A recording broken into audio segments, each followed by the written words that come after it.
जय हिंद। आज हम इस वीडियो में मॉडर्न हिस्ट्री पार्ट 1 देखेंगे और यह video UPSC, state PCS, SSC bank, railway, UP triple SC इत्यादि सभी परीक्षाओं के लिए हेल्पफुल है।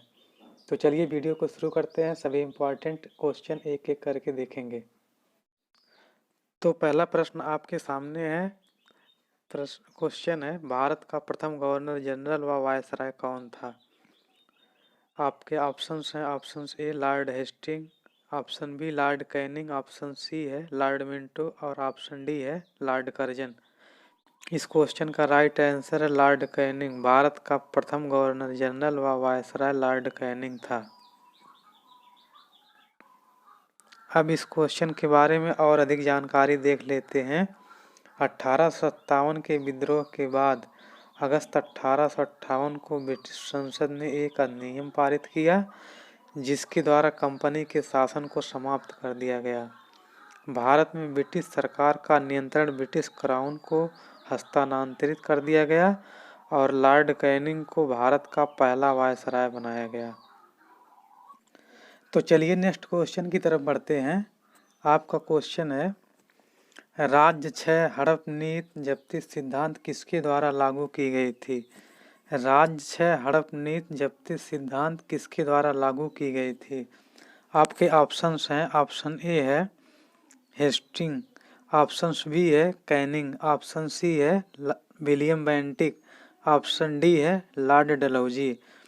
आप प्रश्न को पढ़ते जाइए और 5-6 सेकेंड का समय लेके आंसर कमेंट बॉक्स में देते जाइए। इस क्वेश्चन का सही आंसर है लॉर्ड डलहौजी।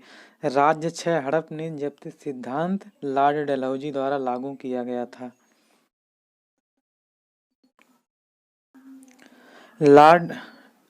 अब इस क्वेश्चन के बारे में और कुछ डिटेल में देख लेते हैं। लॉर्ड डलहौजी ने हड़प नीति के तहत निम्नलिखित राज्यों का विलय किया। नंबर 1 सतारा 1848 ईस्वी में, जैतपुर 1849 में, संभलपुर 1849 में और बघाट 1850 में, उदयपुर 1852 में, झांसी 1853 में, नागपुर 1854 में। राजपूत राज करौली के मामले में डलहौजी के निर्णय को डायरेक्टरों ने अस्वीकार कर दिया। अवध का विलय डलहौजी ने के कुशासन के आरोप में 1856 में किया गया था। तो चलिए नेक्स्ट क्वेश्चन की तरफ बढ़ते हैं और आपका अगला क्वेश्चन ये रहा, निम्नलिखित में से ब्रिटिश सरकार का वह गवर्नर जनरल कौन था जिसने भारत में डाक टिकट शुरू किए थे? ब्रिटिश सरकार का गवर्नर जनरल कौन था जिसने भारत में डाक टिकट शुरू किए थे? आपके ऑप्शंस हैं। ऑप्शन ए है लॉर्ड डलहौजी ने, ऑप्शन बी है लॉर्ड विलियम बेंटिक ने, ऑप्शन सी है लॉर्ड कैनिंग ने और ऑप्शन डी है लॉर्ड ऑकलैंड ने। इस क्वेश्चन का सही आंसर है लॉर्ड डलहौजी ने। भारत में डाक टिकट की शुरुआत लॉर्ड डलहौजी ने किया था। जानकारी देख लेते हैं। इस क्वेश्चन के बारे में और अधिक कुछ जानकारी देख लेते हैं। भारत में डाक टिकटों की शुरुआत 1852 ईस्वी में हुई। 1 जुलाई 1852 को सिंध के मुख्य आयुक्त सर वर्टले फरोरे द्वारा सिर्फ सिंध राज्य और मुंबई कराची मार्ग पर प्रयोग के लिए सिंध डाक नामक डाक टिकट जारी किया गया था। तो चलिए नेक्स्ट क्वेश्चन की तरफ बढ़ते हैं। अगर वीडियो आपको अच्छा लगे तो वीडियो को लाइक, शेयर और चैनल को सब्सक्राइब करें। और आपका क्वेश्चन ये रहा, तीसरे आंग्ल मैसूर युद्ध को रोकने के लिए टीपू सुल्तान ने अंग्रेजों के साथ कौन सी संधि की? आपके ऑप्शंस हैं। ऑप्शन ए है मंगलौर की संधि, ऑप्शन बी है श्रीरंगपट्टनम की संधि, ऑप्शन सी है मैसूर की संधि और ऑप्शन डी है बिदनूर की संधि। इस क्वेश्चन का करेक्ट आंसर है श्रीरंगपट्टनम की संधि। तीसरे आंग्ल मैसूर युद्ध को रोकने के लिए टीपू सुल्तान ने अंग्रेजों के साथ श्रीरंगपट्टनम की संधि की थी। तो चलिए इस क्वेश्चन के बारे में और अधिक कुछ देख लेते हैं। 18 मार्च 1792 को श्रीरंगपट्टनम संधि पर हस्ताक्षर किए गए थे। इसके साथ तृतीय आंग्ल मैसूर युद्ध की समाप्ति की घोषणा हो गई। इस संधि पर अंग्रेजों की ओर से लॉर्ड कॉर्नवालिस जबकि दूसरी ओर से टीपू सुल्तान और हैदराबाद के निजाम ने हस्ताक्षर किए थे। तो चलिए नेक्स्ट क्वेश्चन की तरफ बढ़ते हैं। अगर वीडियो अच्छा लगे तो वीडियो को लाइक, शेयर और सब्सक्राइब करें और अपना करेक्ट आंसर कमेंट बॉक्स में देते रहिए। तो अगला क्वेश्चन ये रहा, ठगी प्रथा के उन्मूलन से संबंध गवर्नर जनरल था। ठगी प्रथा के उन्मूलन से संबंध गवर्नर जनरल था। आपके ऑप्शंस हैं, ऑप्शन ए है कॉर्नवालिस, ऑप्शन बी है Lord William Bentinck, option C है लॉर्ड डलहौजी और ऑप्शन डी है रिवन। इस क्वेश्चन का राइट आंसर है लॉर्ड विलियम बेंटिक। ठगी प्रथा का उन्मूलन से संबंध governor general Lord William Bentinck था। तो चलिए इस क्वेश्चन के बारे में और अधिक जानकारी देख लेते हैं। लॉर्ड विलियम बेंटिक भारत का गवर्नर जनरल था। ये भारत का प्रथम गवर्नर जनरल थे। लॉर्ड विलियम बेंटिक 1828 से 1835 तक भारत में शासन किया। इसके द्वारा सामाजिक सुधार, शैक्षणिक सुधार, वित्तीय सुधार, सरकारी सेवा में सुधार का अनेक प्रयास किया गया था। सामाजिक सुधार 1829 ईस्वी में सती प्रथा पर राजा राम मोहन राय की सहायता से पूर्णतः प्रतिबंध कर दिया गया। ठगी प्रथा को 1830 में प्रतिबंध कर दिया गया। ठगी प्रथा को 1830 में प्रतिबंध कर दिया गया और शैक्षणिक सुधार के लिए लॉर्ड मैकाले की अध्यक्षता में एक मैकाले आयोग 1835 में बनाया गया। इस आयोग ने अपनी शिक्षा की सिफारिश पर अंग्रेजों को बताया। 1835 में कोलकाता मेडिकल कॉलेज की स्थापना किया गया।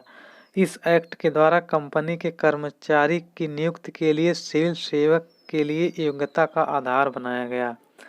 सरकारी सुधार 1835 ईस्वी में चार्टर एक्ट पारित किया गया। इस एक्ट के द्वारा बंगाल के गवर्नर जनरल को भारत का गवर्नर जनरल बना दिया गया। तो चलिए नेक्स्ट क्वेश्चन की तरफ बढ़ते हैं। स्वतंत्र भारत का प्रथम गवर्नर जनरल कौन था? स्वतंत्र भारत का प्रथम गवर्नर जनरल कौन था? आपके ऑप्शंस हैं, ऑप्शन ए है वारेन हेस्टिंग, ऑप्शन बी है कॉर्नवालिस और ऑप्शन सी है लॉर्ड माउंटबेटन और ऑप्शन डी है लॉर्ड कैनिंग। इस क्वेश्चन का राइट आंसर है लॉर्ड माउंटबेटन। स्वतंत्र भारत का प्रथम गवर्नर जनरल लॉर्ड माउंटबेटन था। सारी देख लेते हैं। तो चलिए इस क्वेश्चन के बारे में और अधिक जानकारी देख लेते हैं।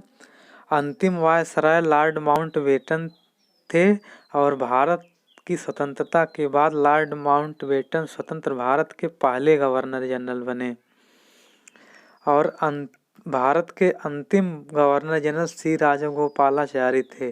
अगर क्वेश्चन में आपसे पूछा जाए कि भारत के अंतिम गवर्नर जनरल कौन थे तो ऑप्शन सी राजगोपालाचारी करेक्ट रहेगा।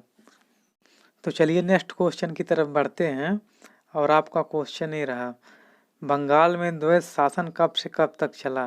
बंगाल में द्वैध शासन कब से कब तक चला? और आपके ऑप्शंस हैं, ऑप्शन ए है 1757 से 1767 ईस्वी तक, ऑप्शन बी है 1764 से 1793 ईस्वी तक, ऑप्शन सी है 1765 से 1772 ईस्वी तक और ऑप्शन डी है 1760 से 1793 ईस्वी तक। इस क्वेश्चन का राइट आंसर है 1765 से 1772 ईस्वी तक। बंगाल में द्वैध शासन 1765 से 1772 ईस्वी तक चला। तो चलिए इस क्वेश्चन के बारे में और अधिक जानकारी देख लेते हैं। बंगाल में द्वैध शासन 1765 से 1772 तक चला। अंग्रेजों ने मुगल बादशाह को पराजित किया था, इसीलिए अंग्रेजों ने मुगल बादशाह से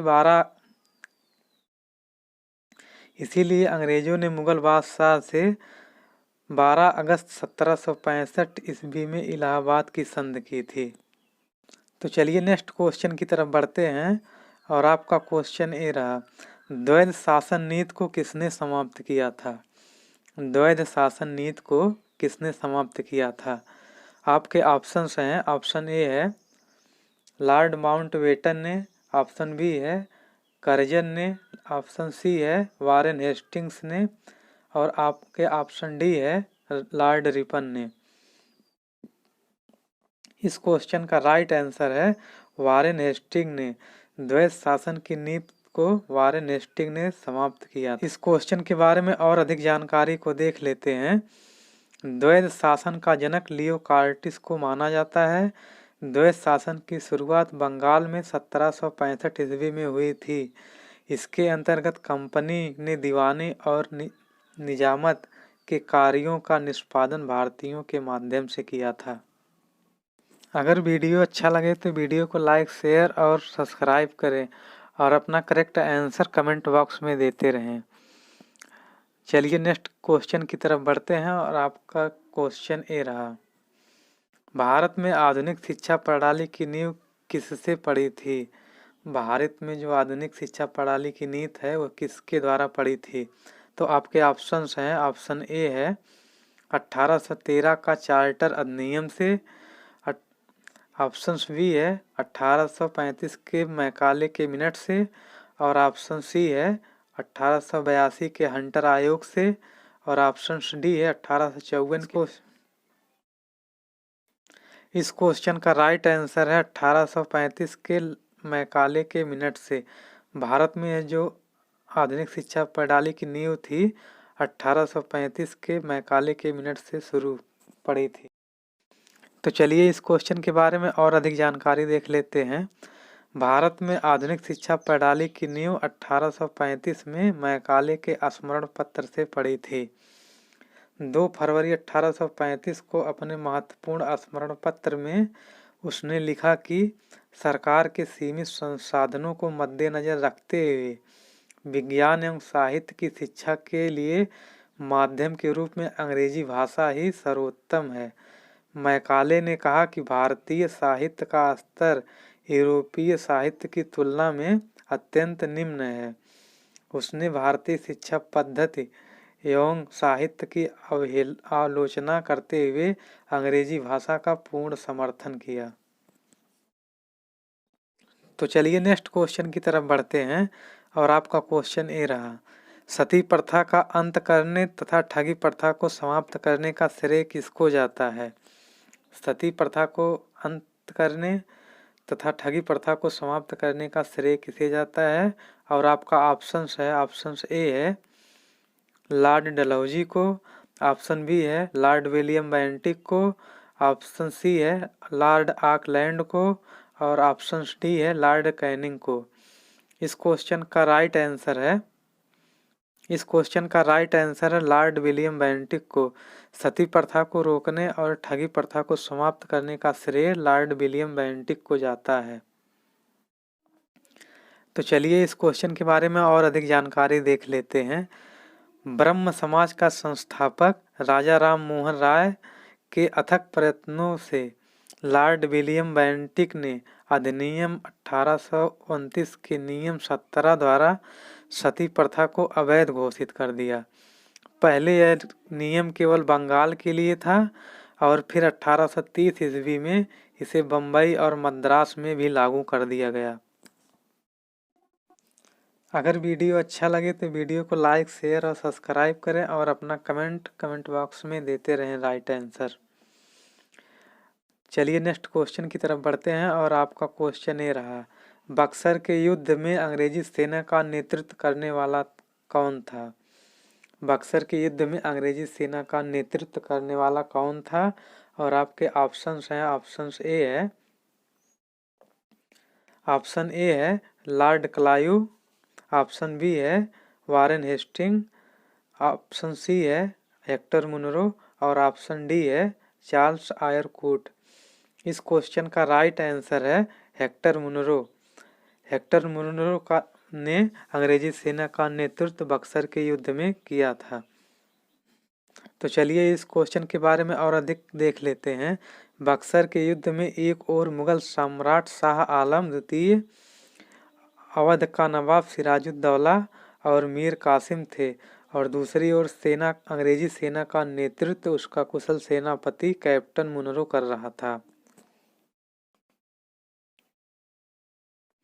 तो चलिए नेक्स्ट क्वेश्चन की तरफ बढ़ते हैं और आपका क्वेश्चन ये रहा, सुगौली की संधि किनके बीच संपन्न हुई थी? सुगौली की संधि 1816 ईस्वी में किसके बीच संपन्न हुई थी? और आपके ऑप्शंस हैं, ऑप्शन ए है ईस्ट इंडिया कंपनी और नेपाल के बीच में, ऑप्शन बी है ईस्ट इंडिया कंपनी और मिथिला के बीच में, ऑप्शन सी है ईस्ट इंडिया कंपनी और अवध के बीच में, ऑप्शन डी है अवध का नवाब और नेपाल के बीच में। इस क्वेश्चन का राइट आंसर है ईस्ट इंडिया कंपनी और नेपाल के बीच में। सुगौली की संधि जो 1816 ईस्वी में संपन्न हुई थी वह ईस्ट इंडिया कंपनी और नेपाल के बीच में संपन्न हुई थी।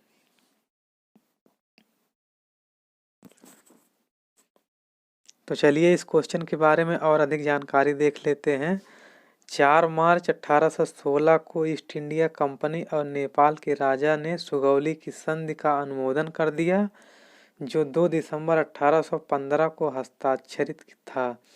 इसके साथ ही ब्रिटिश सरकार और नेपाल के शासक के बीच युद्ध विराम की घोषणा हो गई। तो चलिए नेक्स्ट क्वेश्चन की तरफ बढ़ते हैं, और अगर वीडियो अच्छा लगे तो लाइक शेयर और चैनल को सब्सक्राइब करें और अपना करेक्ट आंसर कमेंट बॉक्स में देते रहें। तो आपका क्वेश्चन ये रहा, सुरक्षा प्रकोष्ठ नीति रिंग फेंस पॉलिसी संबंधित है।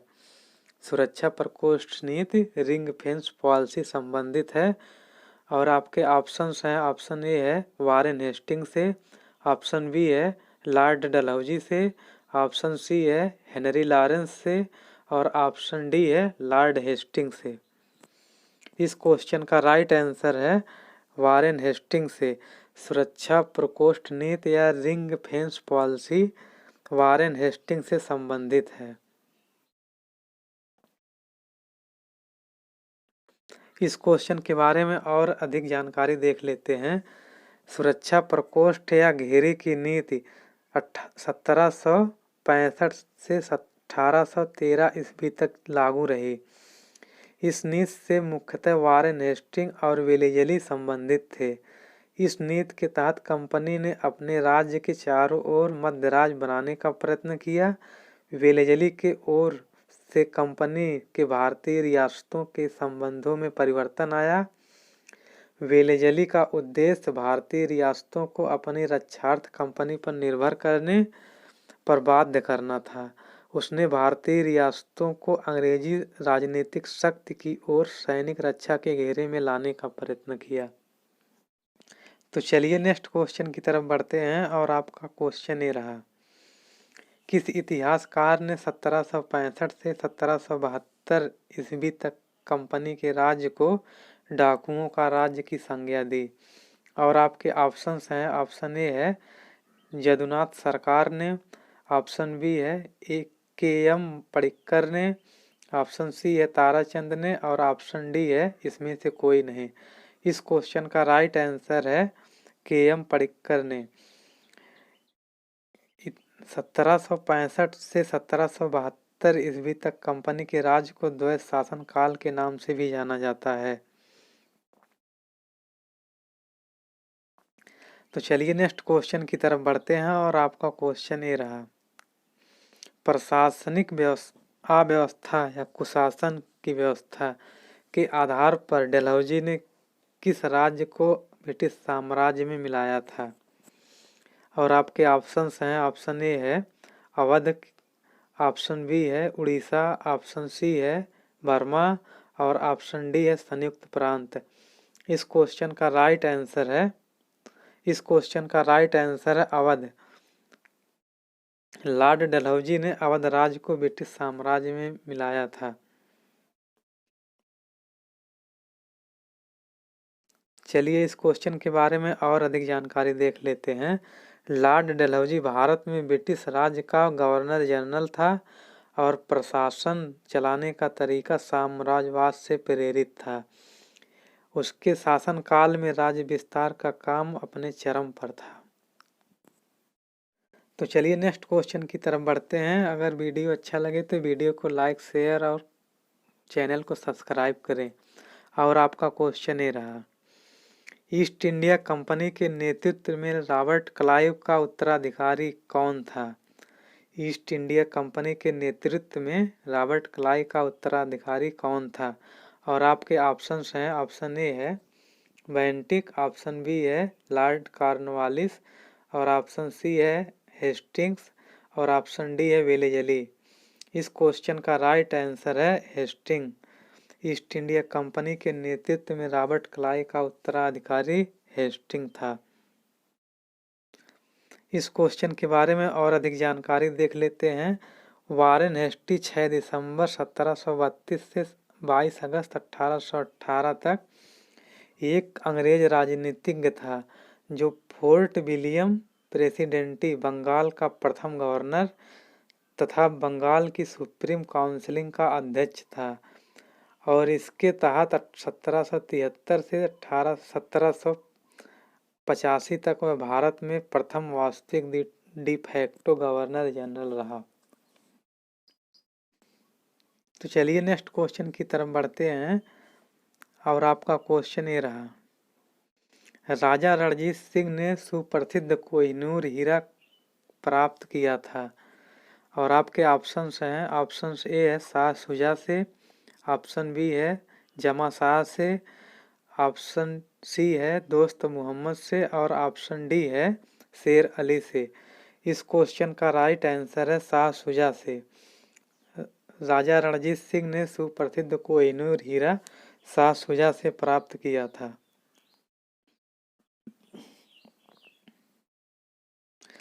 इस क्वेश्चन के बारे में और अधिक जानकारी देख लेते हैं। प्रसिद्ध कोहिनूर हीरा राजा रणजीत सिंह ने को अफगान शासक शाह शुजा से प्राप्त हुआ था, जिसे नादिर शाह लाल किले से लूट कर ले गया था और जिसे दिलीप सिंह की सामग्री को सौंप दिया था। आप इस वीडियो को 2-3 बार देख लीजिए जिससे आपके क्वेश्चन आपके माइंड में सेट हो जाए। आप वीडियो का स्क्रीनशॉट भी ले सकते हैं जो क्वेश्चन आपको अच्छा लगे। तो चलिए नेक्स्ट क्वेश्चन की तरफ बढ़ते हैं और आपका क्वेश्चन ये रहा, 1757 में सिराजुद्दौला किसके द्वारा पराजित हुआ था? और आपके ऑप्शन है, ऑप्शन ए है कैनिंग, ऑप्शन बी है हेस्टिंग और ऑप्शन सी है क्लाइव और ऑप्शन डी है कॉर्नवालिस। इस क्वेश्चन का राइट आंसर है क्लाइव। 1757 में सिराजुद्दौला क्लाइव के द्वारा पराजित हुआ था। ईस्ट इंडिया कंपनी की सेना थी तो दूसरी ओर बंगाल के नवाब की सेना थी। कंपनी की सेना ने रॉबर्ट क्लाइव के नेतृत्व में नवाब सिराजुद्दौला को हरा दिया था। अगर वीडियो अच्छा लगे तो वीडियो को लाइक, शेयर और चैनल को सब्सक्राइब करें।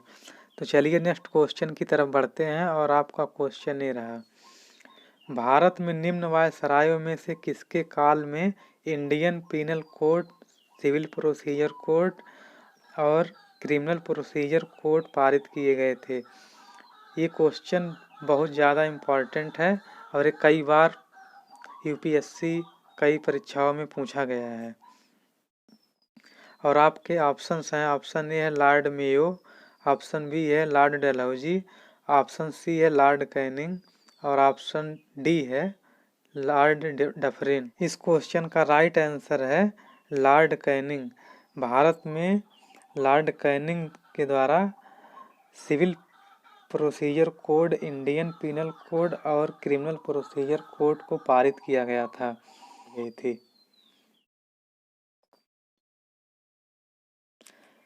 तो चलिए इस क्वेश्चन के बारे में और अधिक जानकारी देख लेते हैं। भारत में कंपनी द्वारा नियुक्त अंतिम गवर्नर जनरल ब्रिटिश सम्राट के अधीन नियुक्त प्रथम वायसराय लॉर्ड कैनिंग, जो 1856 से 1862 तक रहा, के कार्यकाल में न्यायिक सुधारों के अंतर्गत इंडियन पैनल कोड, जिसे भारतीय दंड संहिता के नाम से जाना जाता है, सिविल प्रोसीजर कोड, जिसे दीवानी प्रक्रिया संहिता के नाम से जाना जाता है, और क्रिमिनल प्रोसीजर कोड, जिसे दंड प्रक्रिया संहिता के नाम से जाना जाता है, पारित किया गया। इसी समय पारित इंडियन हाई कोर्ट एक्ट के द्वारा बम्बई, कलकत्ता, मद्रास में एक उच्च न्यायालय की स्थापना कर दी गई। तो चलिए नेक्स्ट क्वेश्चन की तरफ बढ़ते हैं, और यह क्वेश्चन आप इस वीडियो का आखिरी क्वेश्चन है। तो आपका क्वेश्चन ये रहा, प्लासी के युद्ध के बाद भारत के लिए शाश्वत दुख की काली रात का आरंभ हुआ, यह किस बांग्ला कवि का कथन है? आपका ऑप्शंस है, ऑप्शन ए है नवीन चंद्र सेन, ऑप्शन बी है बंकिम चंद्र चटर्जी, ऑप्शन सी है रविंद्रनाथ टैगोर, और ऑप्शन डी है काजी नजरुल इस्लाम। इस नवीन चंद्र सेन द्वारा प्लासी के युद्ध को भारत के लिए शाश्वत दुख की काली रात का आरंभ हुआ माना जाता है। नवीन चंद्र सेन द्वारा प्लासी के युद्ध को भारत के लिए शाश्वत दुख की काली रात का आरंभ हुआ, यह कथन माना जाता है। तो चलिए इस क्वेश्चन के बारे में और कुछ देख लेते हैं। तो चलिए इस क्वेश्चन के बारे में और अधिक जानकारी देख लेते हैं। बंगाली कवि नवीन चंद्र सेन ने प्लासी के युद्ध के परिणाम को एक अस्थायी दुख भरी रात कहा, जबकि सर यदुनाथ सरकार ने प्लासी के हार से मंदगामी तथा आविदित यशस्वी उषाकाल का उदय हुआ, जैसा विश्व के किसी अन्य स्थान पर नहीं देखा गया, वास्तव में पुनर्जागरण था। Thanks for watching. अगर वीडियो अच्छा लगा हो तो वीडियो को लाइक, शेयर और चैनल को सब्सक्राइब करें। धन्यवाद।